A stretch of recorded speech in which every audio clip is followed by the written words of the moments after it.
মধ্যপ্রাচ্যের উত্তেজনার মধ্যেও উৎসবমুখর পরিবেশে পবিত্র ঈদ উল ফিতর উদযাপন হচ্ছে সৌদি আরবে।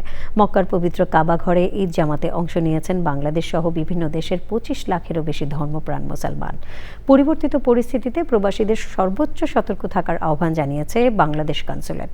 মক্কা থেকে আরও জানাচ্ছেন MY আলাউদ্দিন।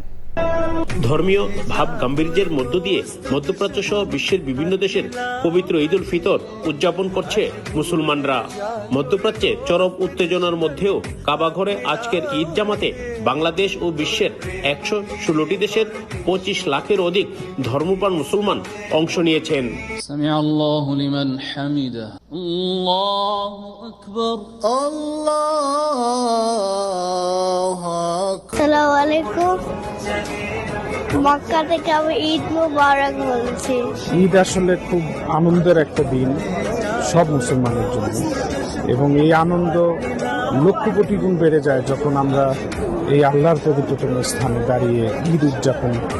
সৌদি আরবে এই প্রথম ঈদ, মক্কাতে আমরা সবাই ঈদ করতে এসেছি, আবার সবাই রোজা, খুবই ভালো, আল্লাহর কদর, সব রোজা খুব ভালো গেছে। সবাইকে ঈদের শুভেচ্ছা, ঈদ মোবারক।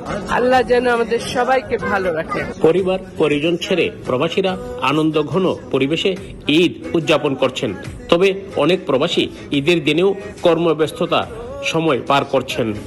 আমরা প্রবাসীরা এখানে অনেকেই পরিবার পরিজন নিয়ে থাকি, আবার অনেকেই পরিবার পরিজন ছাড়াই আছে। আনন্দ ভাগাভাগি করে নিয়েছি এবং এই পরিস্থিতির মধ্যে আমরা প্রবাসীরা এখানে অনেকটাই ভালো আছি।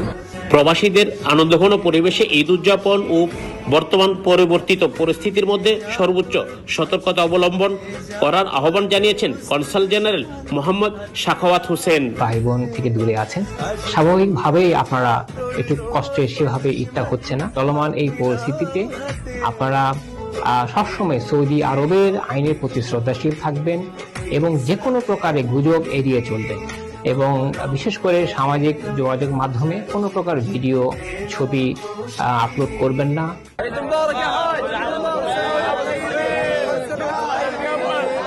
চরম উৎকণ্ঠার মধ্যেও বিশ্বের নানা প্রান্ত থেকে আগত ধর্মপ্রাণ মুসলমানরা উৎসবমুখর পরিবেশে উদযাপন করেছেন পবিত্র ঈদ উল ফিতর।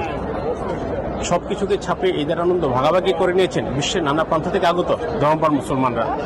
পবিত্র মক্কার কাবাগর থেকে MY আলাউদ্দিন, চ্যানেল আই।